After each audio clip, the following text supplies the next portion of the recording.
Thank you for taking time from your busy end of school year schedule to join our webinar today. I know that many of you are celebrating graduations and commencement ceremonies. It is a great but busy time of year. My name is Robin Abear, and I work here at CPE in the K-12 Policies and Programs Unit.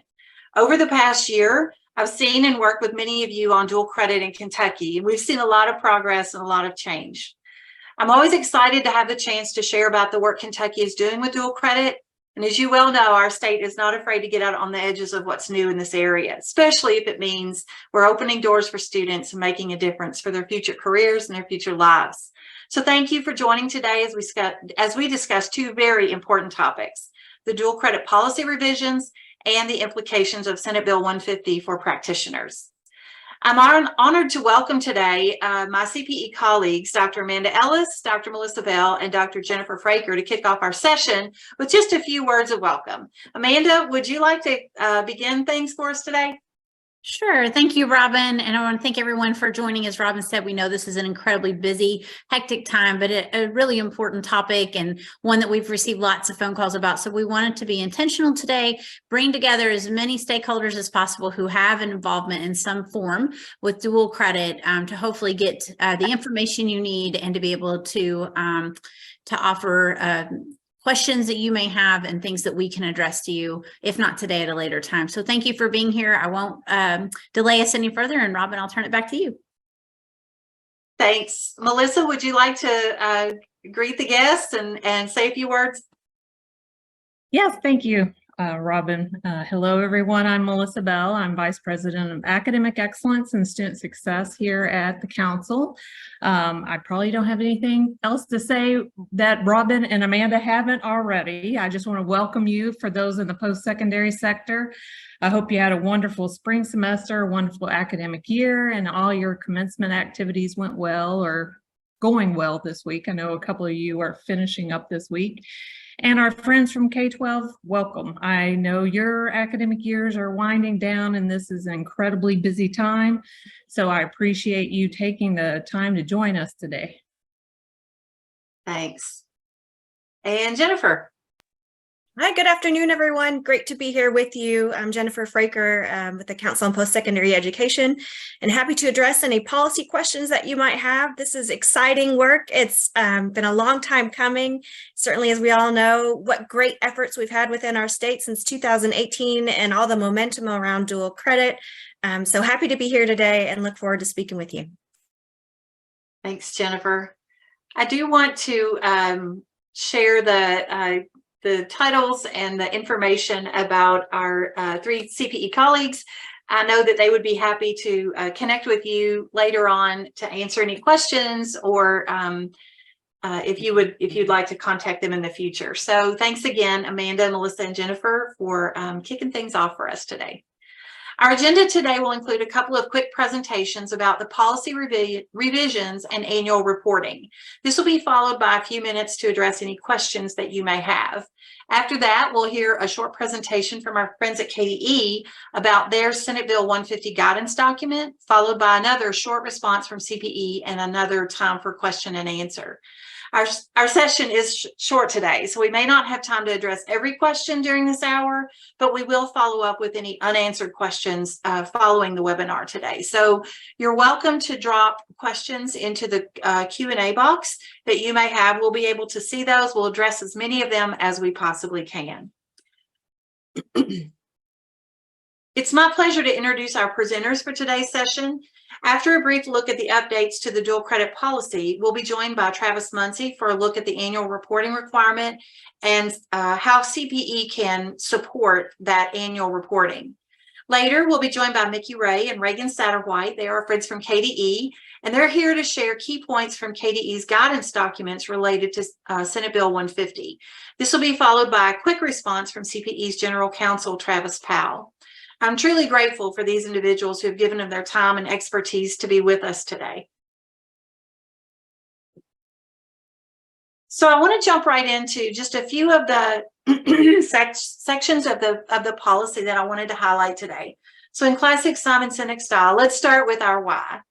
We know that research shows us that students who participate in college and high school programs, especially in dual credit, are more likely to graduate high school, enroll in college, persist in college, and complete a college degree or credential. And this is what we're all about. We know that all students can benefit from participating in dual credit, but that especially students who are experiencing poverty or other student groups who are underrepresented in higher education can benefit the most. And we know that these students experience the most positive impacts on their ability to access and complete college. And this is particularly true for programs with strong student support and programs that are intentionally designed to promote equitable outcomes. We know that what we do really matters for student outcomes. Dual credit allows students to complete their degrees or credentials at lower cost than the traditional high school and college model, and many are provided at low or no cost, many thanks to our dual credit scholarship program. So dual credit provides an opportunity for growth and exploration, like an introduction to college that might include a wide range of course options, rigorous course content, and high post-secondary expectations. We've heard so many of you talk about those things throughout this year. Students needing to develop better study habits and understand a college culture. So in summary, college and high school programs, especially dual credit, offer this bridge between K-12 and higher education that gives students this strong on-ramp to their first year of college and the opportunity to explore their educational and career options while they're still in that familiar environment. I know I'm preaching to the choir here, but I just wanted to highlight how that our national and state research studies consistently show that dual credit improves the rates of college access and completion, particularly for our students of color, our first generation college students, and other student populations who have been underrepresented. So we also know that students with disabilities may also find considerable value in participating in dual credit. So these proven programs are really important for advancing student success, and our partnerships and the alignment between secondary and post-secondary education and the workforce are providing the seamless transition for students. And we know how important this is, especially now. So what is Kentucky's vision for dual credit? The policy articulates that our vision is to provide all Kentucky students, high school students, and that means every high school student, with the opportunity to participate in dual credit. We know that not all students will take advantage of this opportunity. Some will choose not to, but we want them to have the opportunity in that supported environment to help them achieve their post-high school plans. And we want them to be able to significantly reduce the cost or the time to a college degree or credential. So what do we know about current rates of participation in Kentucky? We know that dual credit has steadily increased since the 2016-17 school year, largely due to the dual credit scholarship program being introduced. There's also been tremendous growth since that time, but there's still work to be done. We know that white female students take advantage of dual credit at higher rates than other student demographics do. So we hope to change that such that all students have the opportunity to take advantage of this incredible opportunity. So I'd really like to acknowledge our partners at Kia, especially my friend Becky Gilpatrick, who has really helped me to better understand the dual credit story. We know that the number of unduplicated students who are accessing dual credit, the dual credit scholarship program, continues to increase, and that it is at a record level for the current school year. And additionally, we know and we appreciate the state's considerable investment in all of these programs. So shout out to the Kentucky Lottery for providing funding for the dual credit scholarship programs. So now that we know Kentucky has dual credit firmly off the ground, it is a good time for us to think about and reflect on how to make the experience even more meaningful and more impactful for our students. So in our stakeholder groups this past year, I've just heard this popular and somewhat comical refrain about random acts of dual credit. I think my friend and colleague from KCTCS, Harmony Little, first introduced me to this term. We all agree that it was important to define what an ideal dual credit experience would look like. And so here's some of the words from the policy that we think will help to communicate the priorities for secondary and post-secondary partners. First of all, we all care about this careful selection of meaningful coursework, courses that are aligned to a student's pathway, courses that are transferable and rigorous, and that will lead to profitable employment, especially in those high-demand career sectors.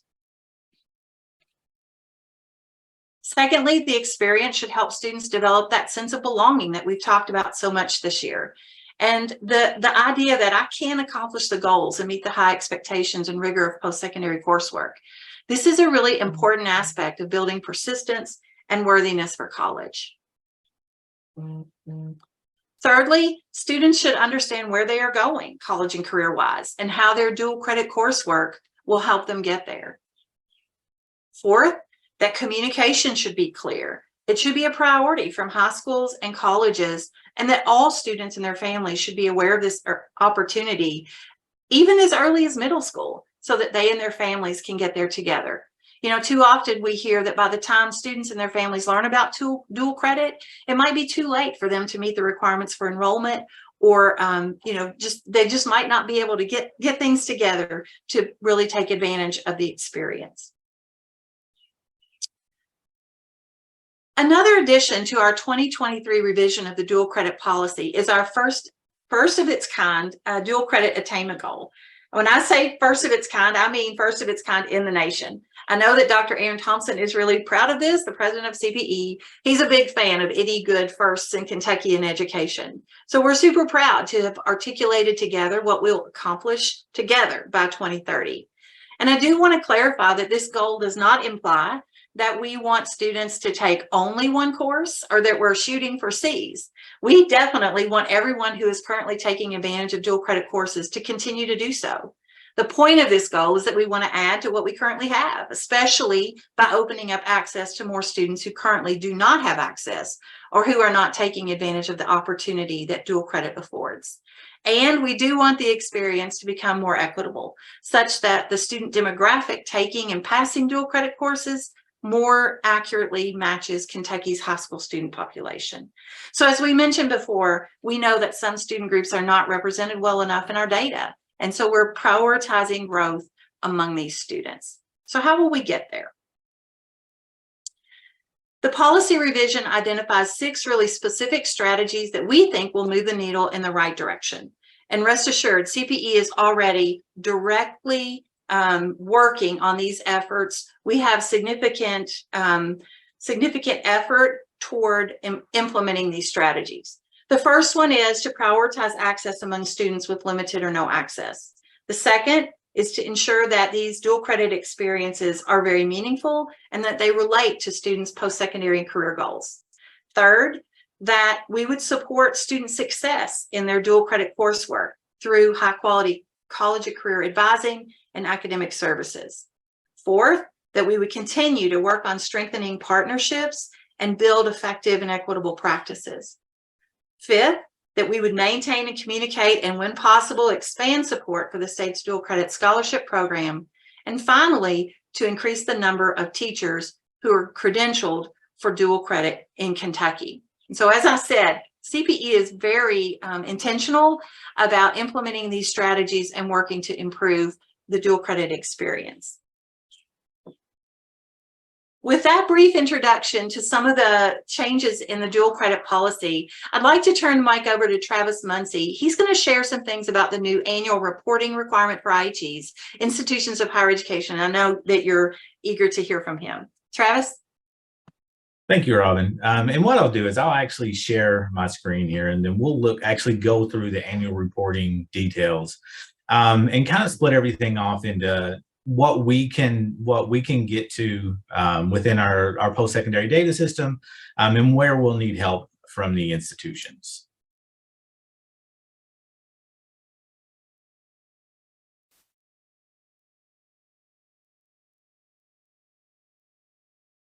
Okay, and as Robin mentioned, you know, to really be able to see how effective the dual credit strategies are, we really need data to be able to, you know, build some sort of accountability infrastructure. So in order to do that, there was the annual reporting details put into the policy.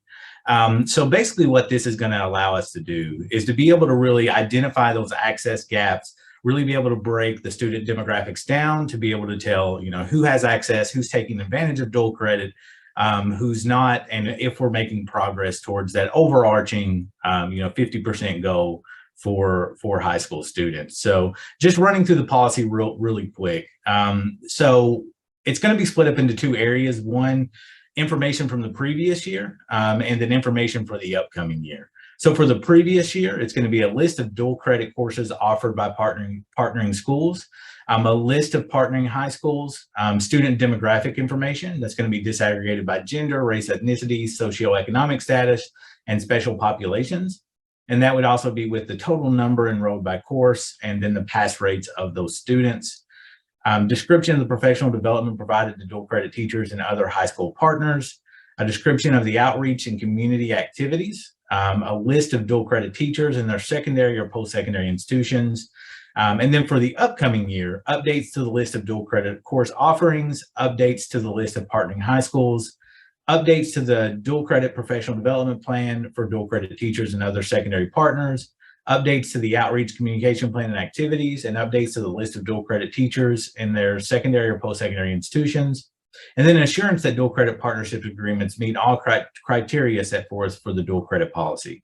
So fortunately, in the state of Kentucky, we're blessed to have a very robust post-secondary data system and also a very robust longitudinal data system that is maintained by our sister organization, KY Stats. So we do feel that, the reporting burden wouldn't be completely put on the institution. I know that, through our annual data collections that we do with the post-secondary institutions, a lot of this information is already collected in the form of enrollment, course offerings, grades, things of that nature. So we're pretty confident, or we're actually very confident, that we'll be able to get the first part of this list. So the list of dual credit courses offered by partnering schools, the list of partnering high schools, and then the student demographic information, and then the total number by course and the pass rates. Where we will need help from the institution is going to be this D, E, and F portion. So the description of professional development provided by dual credit teachers and other high school partners, descriptions of outreach and communication activities, and then the list of dual credit teachers and their secondary or post-secondary institutions, and also for anything that would pertain for the upcoming year, because unfortunately we wouldn't have that information yet. So like I said, as far as the dual credit courses, the partnering high schools, and then the student demographic information and pass rates, we should be able to get that from our existing data collections within the KPED system. We do plan to facilitate the data collection through our KPED's DS system. And basically, this is a web application that we already have that we use to collect, our annual data collections from the institutions already. And within that application, we have what we call an on-demand section, which allows a post-secondary institution who has access to the system to securely upload a file to the system and then allow us to go in and download that file. So basically for anything that we don't have, so D, E, and F, and then A, B, C, D, E, and F of the upcoming year information, you can upload the file to KPED's DS. What we'll do is we'll go in and pull that down, aggregate the information, and then provide it to Amanda, Robin, and their group. But basically, like I said, we should be able to facilitate it through KPEDs. The hope is that we would be able to we already have a lot of the information needed for the reporting requirements. And then what we outlined before is basically what we'll need from the institutions. What we will do is we do plan to have this as the main topic for our June institutional research directors meeting, where we meet with all the IR directors and staff from all of the public and private institutions in the state, and really go over this in detail with those folks, so that there's not any confusion around, what needs to be provided, what doesn't need to be provided. So we will follow up with the institutional research directors at the institutions. And if you have any questions about the process or, anything around the annual data collection, please feel free to reach out and ask. And with that, I will quit sharing.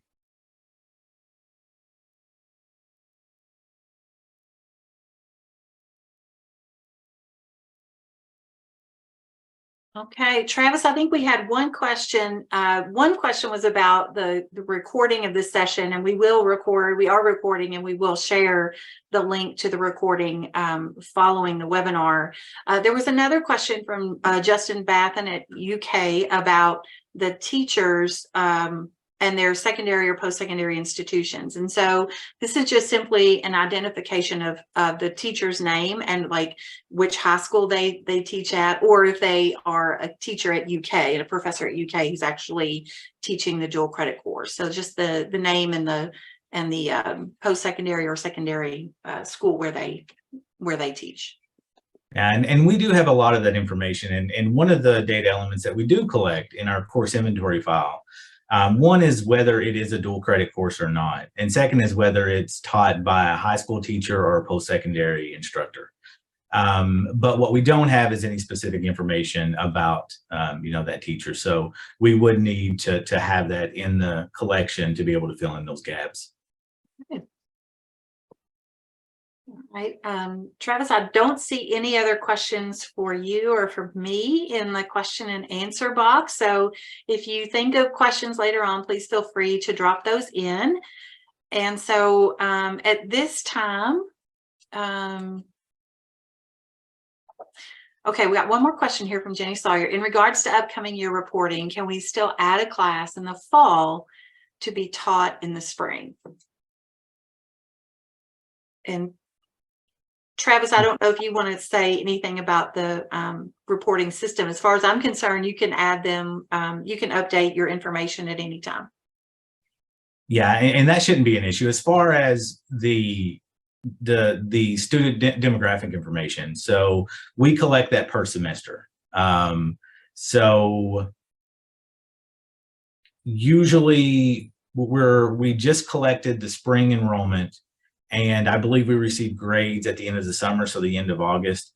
I don't see an issue with updating the student information, but as far as the collections where we receive the information in the first place, we will have the full academic year by the end of summer usually. And I also forgot to say that the first report is due July 1st, and it's 2023, and it will be July 1st. There on out for kind of the deadline for providing that information. Thanks, Travis. So if there aren't any other questions, I think we'll just move on ahead, and I want to invite Micki Ray and Regan Satterwhite to the mic, and they're going to share some information about KDE's guidance on Senate Bill 150. So welcome, Micki and Regan. Thank you so much, Robin, and good afternoon, everyone. As she said, my name is Micki Ray, and I serve as the Chief Academic Officer in the Office of Teaching and Learning at the KDE. And I'm joined today by Regan Satterwhite, who is the Executive Advisor in the Office of Career Technical Education.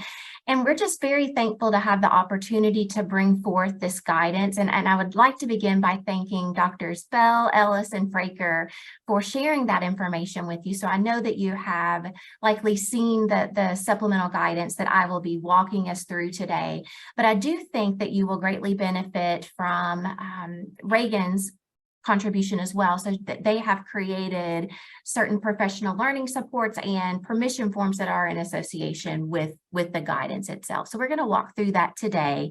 And certainly to frame the conversation, we very much believe that students deserve access and opportunity to these meaningful, rich dual credit opportunities that you have discussed earlier in the webinar today.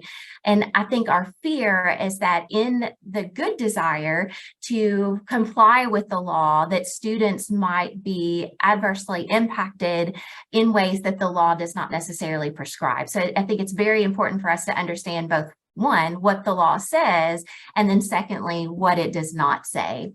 So I'm going to attempt to share my screen here, and I want to show you where this guidance lives on the KDE website.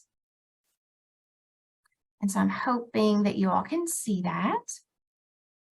And I am going to have to ask for your grace. I've got multiple screens. So I'm going to have to look to the side just for a moment. But on the KDE website, we do have a page that houses all of the legislative guidance. And so Regan and I will be living specifically today within the Senate 150 supplemental guidance.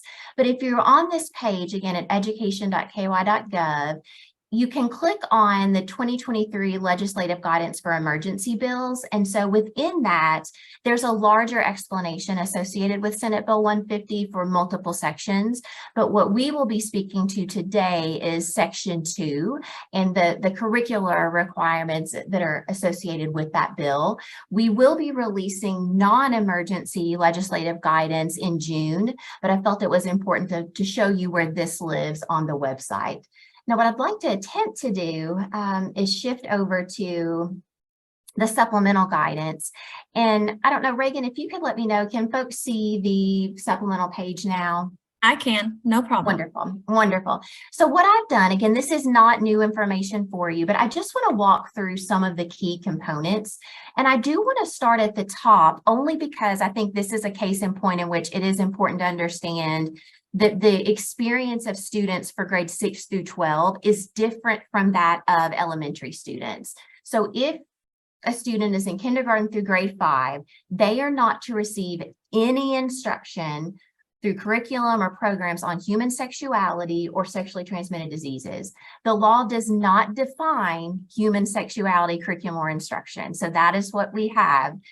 The second piece of this impacts all students K through 12. So they are not to receive any instruction or presentation, and this is really the key language here, that has a goal or purpose of students studying or exploring gender identity, gender expression, or sexual orientation.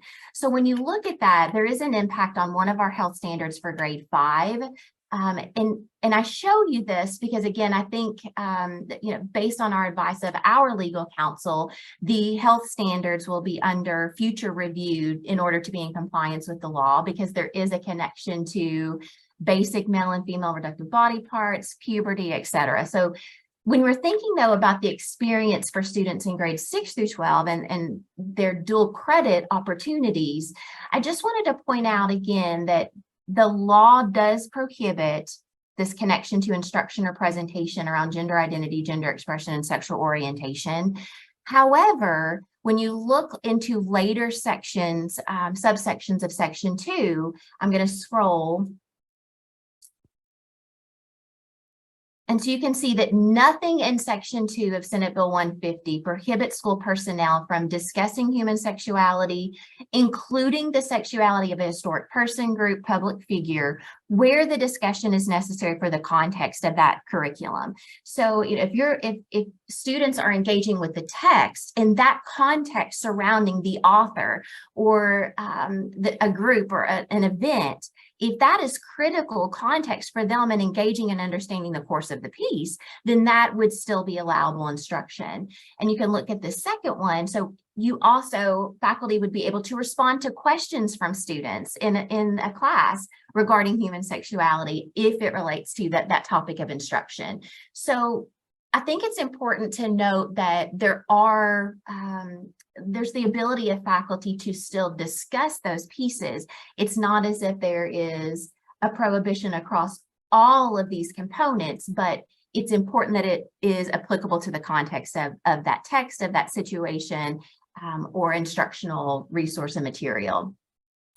If, though, there is something within the coursework that aligns to human sexuality specifically for students in grades 6 through 12, that is allowable instruction. But as the bill requires, it would require faculty to have parental consent, so written consent, for that student to engage in the discussion. In many ways, it would have been easier if this were opt-out language, but it does say that we must have parental consent for that student to engage in that particular element of instruction.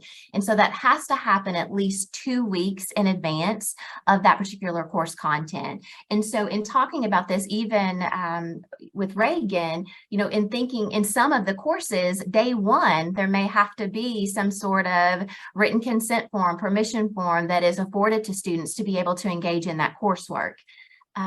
If though the parent or family says that the student may not participate in that, I did want to point out that we're required in the law to provide an alternative course, curriculum, program, assignment, whatever that may be, without penalty to the student's grade or their standing in any way. But we also can have, I think, fair and real conversations with parents and families around the implications of that. And I'll just give one example. So I'll use an advanced placement course as an example. So if that student is prohibited by their parents from experiencing or engaging in certain content, if you think about AP psychology, well, there could be some coursework within that connected to human sexuality. And so there would need to be a conversation between the parents, students, and families around the implications of that. So you can have an alternate assignment, but if you are not experiencing and having access to this particular portion of the learning, that could impact the student's score on the advanced placement exam. And I think Regan will speak to the fact that, you know, for some of the health science courses, there will have to be conversations with building leaders, with school leaders around what the implications are if students are not exposed to all of the content as it relates to certification requirements and credentialing that will happen in association with those courses.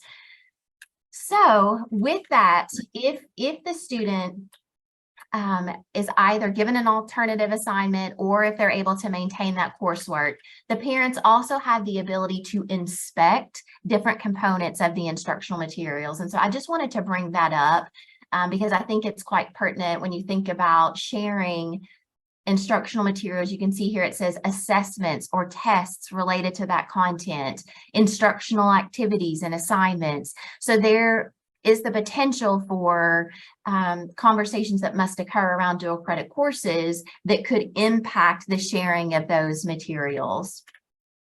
And then lastly, and I'm going to turn it over to Regan because I think you can see it better on the actual sample permission form.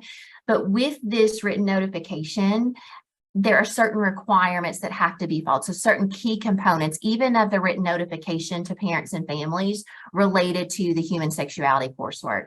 So Regan, I will stop there and stop sharing and ask you to talk a little bit about this work as it relates to CTE as well. Yeah, absolutely. Let me interrupt for just 1 second. We had a question that I think is really pertinent to what you were just talking about. If you don't mind, Micki, to address this question. Sure. This is from Beth Wiley at U of L. It says, how do we reconcile no presentation on gender orientation with the detail that it can be discussed if that discussion is central to the understanding of a text, historical context, etc.? And so I can only say what we would say to local district leaders, and that would be, you know, if there are any questions around the context of that, we are recommending that people speak with their local board attorney because those components are not defined within the requirements of the law.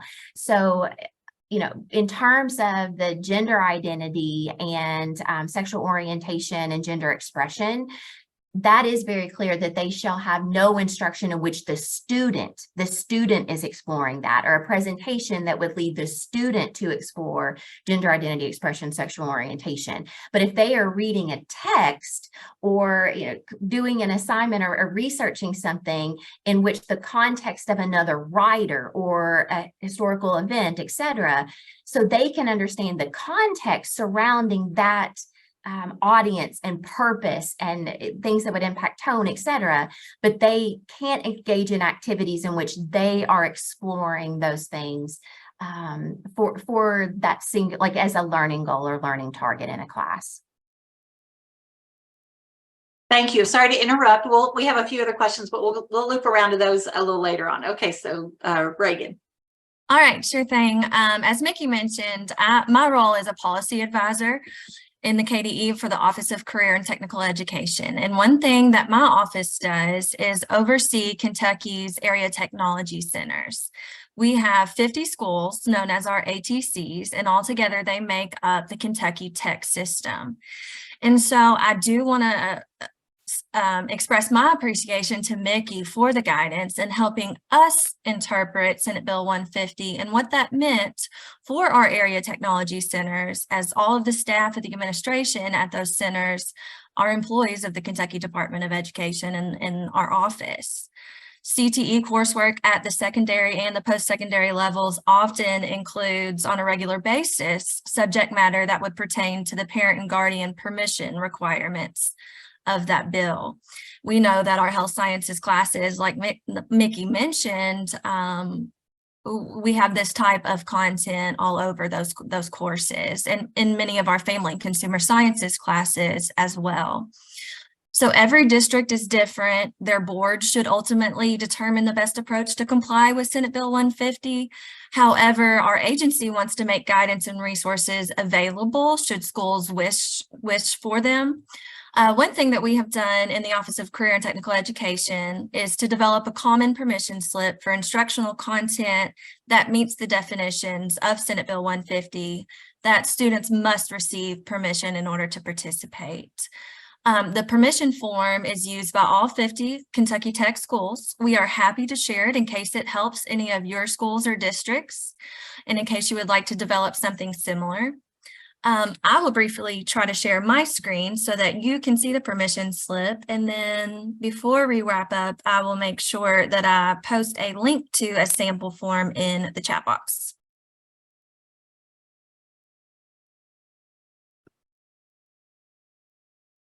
Does that show up okay? We can see it. Great. Okay, so at the very top, we begin with some information for the school and the teacher. The entire top section is devoted to information necessary for both the administration and the teacher who's going to be delivering that content. The top section says this permission slip must be completed and signed by the student's parent or guardian for the student to participate in any discussions, lectures, or assignments related to human sexuality or sexually transmitted diseases. And that language was pulled directly from Section 2, as Micki pointed out. This form must be sent at least 2 weeks prior to any content of this nature being present. Again, that's directly from Senate Bill 150, but of course, schools may certainly decide to send it more than 2 weeks prior so that they have plenty of time to make sure all of their students receive permission. Pursuant to Senate Bill 150 of 2023, if this permission slip is not signed, the student must receive alternate instruction. And as we know in many of our health sciences classes, this content may be present multiple occasions throughout the school year. And so in courses of that nature, maybe we need to go the alternate course route if a student does not receive instruction or does not receive permission, I'm sorry. Each of the items that have a fill-in box are required by Senate Bill 150, must identify the school, the instructor, the instructor's contact information, the administrator that is designated with oversight of the program, what the course is, and a description of the content that is going to be delivered that the parent must give permission for, the dates that the course, curriculum, or program is scheduled to begin, and then a description of what that alternate assignment will be if the parent or guardian decides not to give permission for that student to participate.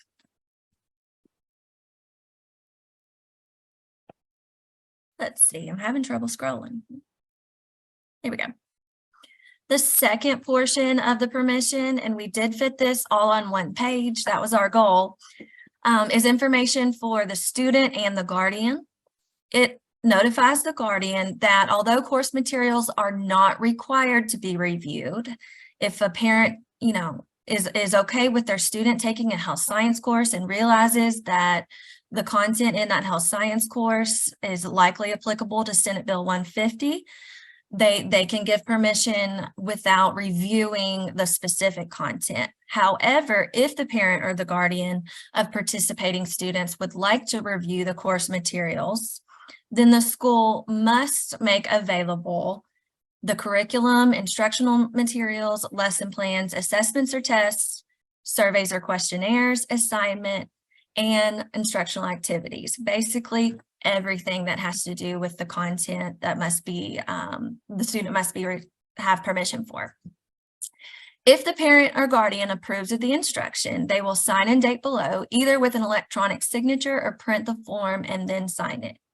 Pursuant to Senate Bill 150, if this permission slip is not signed, the student must receive alternate instruction. So it is very straightforward. It's pulled directly from the statute, but I hope that this is helpful in letting schools understand how this could be a manageable process to make sure that students are not missing that valuable content that we know enhances their education and their career pathway and often prepares them for a credential that benefits the student going forward. So we're so appreciative of our post-secondary partners. CTE dual credit is very important to student success, and we want to figure out the ways that we can best get that information to students and also comply with the law. I will post it in the chat. You guys are free to download it and to use it and to modify it. And if you have any questions about it, please let me know. All right. Thank you so much, Regan, for sharing that valuable resource. And now I'd like to invite Travis Powell into the room to share some CPE comments about all of what we're learning. Thanks, Robin, and appreciate the presentation, Micki and Regan. So just wanted to talk a little bit about higher ed's involvement in the dual credit as it relates to dual credit and Senate Bill 150. So we've talked with some of you all already on this issue, have given out some guidance, but just wanted to reiterate that this is very solely a K-12 requirement. It is the high school credit portion that triggers the bill.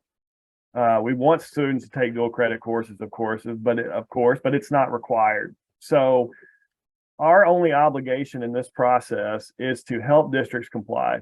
So to the extent that our teachers are teaching the course content, our professors, they need to provide all the course materials requested by the district, all curriculum, syllabi, all information related to the content being taught to the in the course to the district, so they can apply the rules that you've just learned about today and determine whether or not it triggers the requirements of the bill. If it does, they'll do what they need to do on their end to ensure that they are in compliance. That will determine what students are taking your dual credit courses. It may mean that some of the courses cannot be taught depending on the nature of those courses. If that's the case, they'll let you know that. But it is not a higher ed requirement in any way. It does not require an institution to change its curriculum. Certainly can institutions can change or professors can change that curriculum if they so choose to do in order to comply, but they're not required to do so. So there's no issue with academic freedom or accreditation in that regard. This is solely a K-12 requirement, and the dual credit portion is the only requirement. The only thing that hits Senate Bill 150 is the high school component and not the college component. So if you can really think about those as being separate, that's really the way that we want to look at it. Again, I think all the requirement, and we certainly want to be in higher education, we want to be partners with the district so they can ensure compliance with the bill.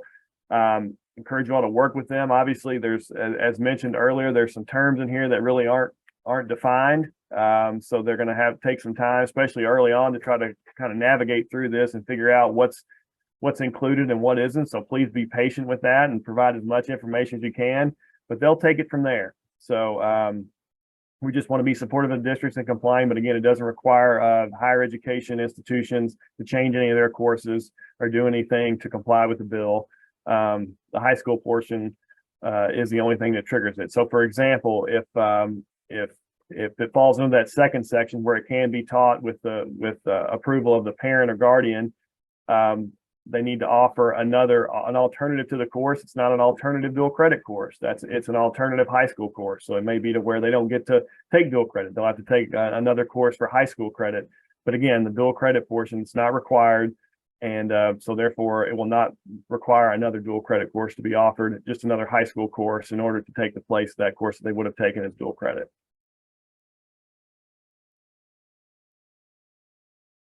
really all I have, Robin. Certainly happy to answer any questions that anybody might have.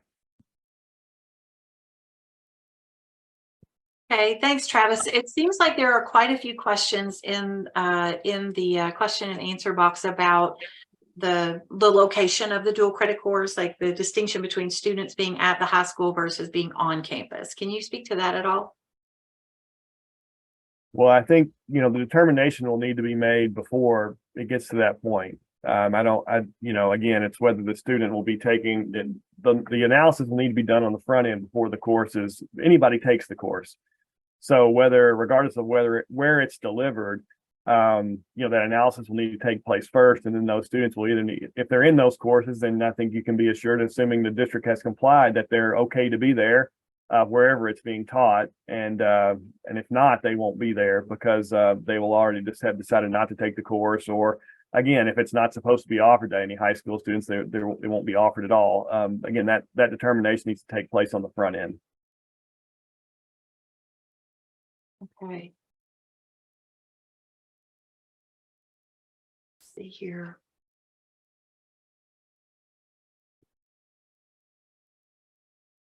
Some of these I'm just scrolling through here. It looks like these have been answered, I think. There are let's see. There's a kind of a follow-up question to the one about where the student is taking the course. Jenny at U of L, Jenny Sawyer, is asking about when students take a course on campus, whose responsibility is it to get that parental permission form in order for them to take the course? The requirement will always be with the high schools. Okay. I mean, again, coordination with the districts, being able to work with them and being open to whatever they need as they work through this. I think that's the key here. But again, this is all on it's the high school portion, the high school credit portion that triggers the bill, not the college piece. We are in the high schools or they're on our campuses taking these courses, but the compliance piece is clearly a high school district requirement. So just work with them and let them do what they need to do, and then you should be fine. Awesome. There's another question here about students who are over 18. Do these rules still apply if the student is over 18?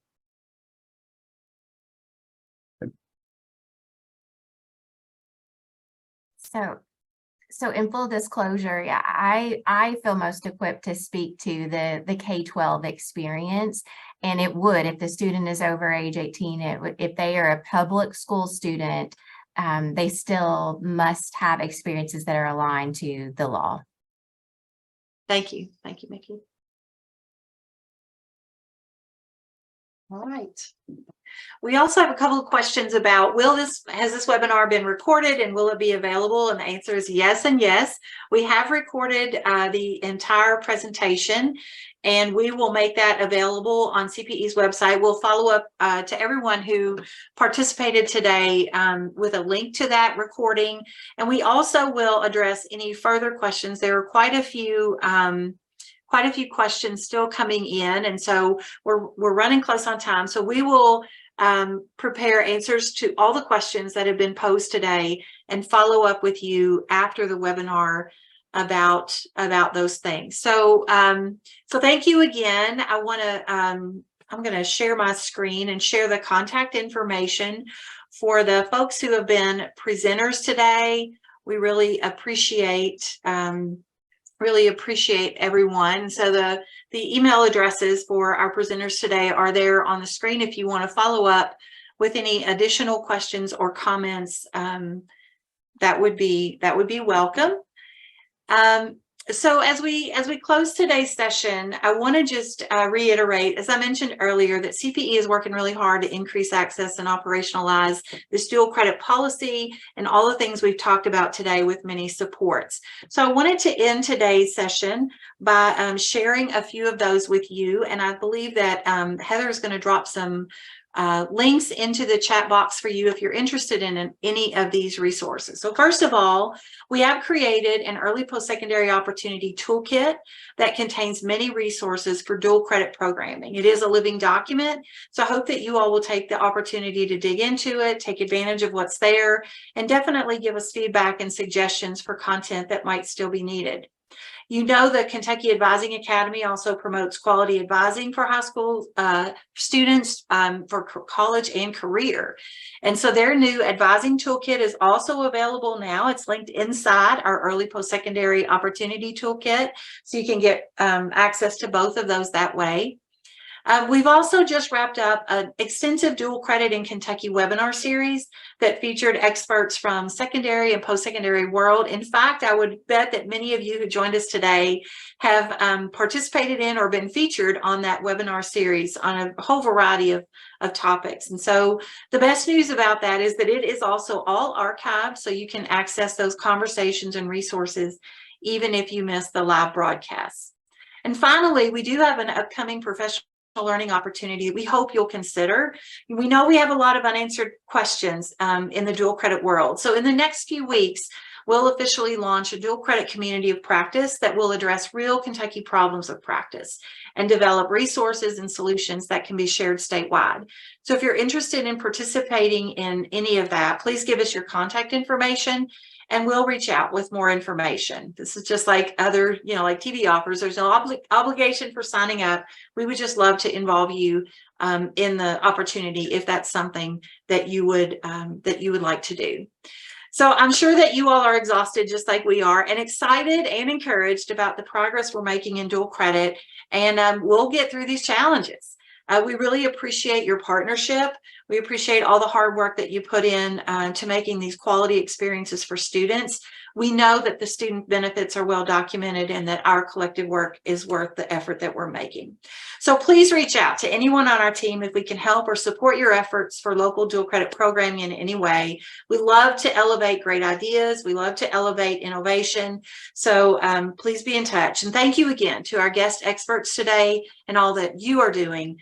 And thank you for joining today. Happy Friday, everyone.